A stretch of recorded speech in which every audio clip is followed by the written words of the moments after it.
Hello everyone! In this video, I'll show you how to activate your Halifax debit card. Most Halifax debit cards don't require separate activation. You can use them right away. For contactless payments, make your first ATM withdrawal or chip and PIN purchase in store. This activates contactless functionality automatically.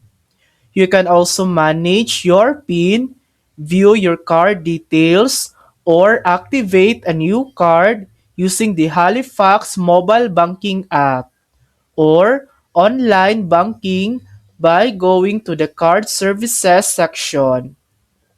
Once activated, your card is ready for everyday purchases, online shopping, and contactless payments.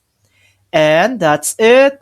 Activating your Halifax debit card is quick and easy. And that's how to activate your Halifax debit card. Thanks for watching! If this video helped you, please like and subscribe for more helpful tutorials.